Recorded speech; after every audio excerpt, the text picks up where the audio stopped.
నమస్తే, welcome to YNC news. మాదిగలను YSR Congress ప్రభుత్వం నట్టెట్టిలో ముంచిందని మాదిగ రాజకీయ పోరాట సమితి జాతీయ అధ్యక్షుడు ఆకుమర్తి చిన్నమాదిగ ఆరోపించారు. తుని మండలం తేటగుంట తెలుగుదేశం పార్టీ కార్యాలయంలో ఆయన విలేకరుల సమావేశంలో మాట్లాడారు. మాయమాటలతో మాదిగ ఓట్లతో అధికారంలోకి వచ్చిన జగన్మోహన్ రెడ్డి హామీల మాట మార్చారన్నారు. అందుచేతనే ఎన్నికల్లో మాదిగలంతా తెలుగుదేశం పార్టీకి మద్దతు ఇస్తుందని ఆయన తెలిపారు.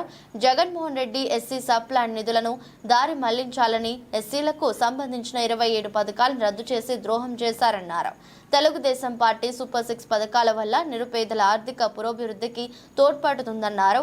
ఈ సమావేశంలో దళిత నాయకులు పెద్దపూడి గరయ్య, పలివెల సతీష్ మాదిగ, కింతాడ చిలకయ్య, ఆరుగుల జగదీష్, కాకాడ సింగన్న, ఆకుమర్తి సోమరాజు, పూడపాటి మరియు దాసు, సిలి అప్పారావు, కుందేటి జాన్, ఇడింగబిల్లి చంటి, పలివెల శ్రీను, ముప్పిడి చిన్న అప్పారావు, పలివెల లక్ష్మణ్, ఆకుమర్తి సోమయ్య తదితరులు పాల్గొన్నారు.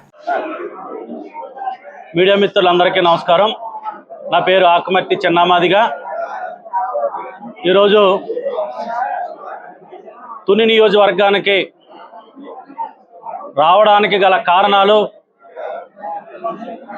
అనేక విషయాలు మీ ముందుకు తీసుకురావడం జరుగుతూ ఉంది.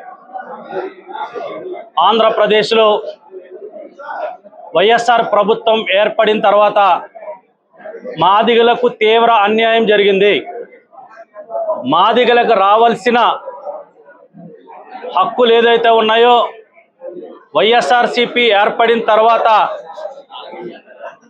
నిరంతరం నిలువెత్తున 5 ఏళ్ళు మాదిగలు మోసగించబడ్డారు. అదే రకంగా ఆంధ్రప్రదేశ్లో అత్యధిక స్థాయిలో వైఎస్ఆర్ ప్రభుత్వం ఏర్పడిన నాటి నుండి నేటి వరకు దళితులపైన నిరంతరం దాడులు జరుగుతూనే ఉన్నాయి.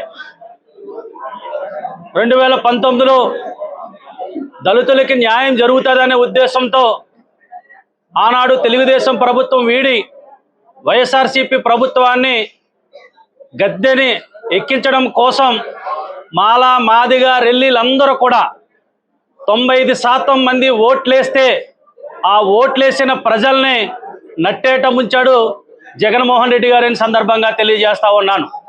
అదే రకంగా దళితులను హత్య చేసిన వారిని వెంట పెట్టుకుని తిరుగుతూ మరి ఎవరైతే ముద్దాయిలు ఉన్నాడో ఆ ముద్దాయిలను కాపాడుతూ ఉన్నాడు జగన్మోహన్ రెడ్డి గారిని సందర్భంగా తెలియజేస్తా ఉన్నాను. మరి ముద్దాయిలను కాపాడిన వారికి మీరు అండగా ఉంటారా దళితులు, లేకపోతే మన పక్షాన ఉన్న చంద్రబాబు నాయుడు గారు పక్షాన ఉంటారా తేల్చుకోవాల్సింది మీరే అని చెప్పి సందర్భంగా తెలియజేస్తా ఉన్నాను. అదే రకంగా మరి వైఎస్ఆర్ ప్రభుత్వం ఏర్పడిన తర్వాత 27 రకాల దళిత సంక్షేమ పథకాలన్నీ రద్దు చేస్తే స్వయంగా నేను ఆ పార్టీలో ఉన్నప్పుడు ముఖ్యమంత్రి గారిని కలిసి మా సంక్షేమ పథకాలు ఇవ్వండి అని చెప్పి అడిగితే అలా ముసిముసి నవ్వులు నవ్వుతాడు తప్ప ఆ నిధుల కోసం మాట్లాడే పరిస్థితులు లేవు.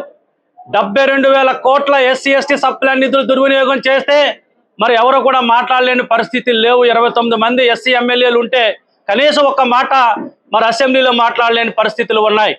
కానీ ఈరోజు మరి చంద్రబాబు నాయుడు గారు అనేక హామీలు ఇవ్వడం జరిగింది. ఇప్పుడు ఆ హామీలు ఖచ్చితంగా నమ్మాలి. ఎందుకంటే 200 నుంచి 2,000 రూపాయలు మరి పెన్షన్ పెంచిన ఘనత చంద్రబాబు నాయుడు గారికే ఉంది. మరి ఇప్పుడు మరి చంద్రబాబు నాయుడు గారు వస్తే 4,000 రూపాయలు పెన్షన్ చేస్తానన్నారు. ఖచ్చితంగా నమ్మాల్సిందే.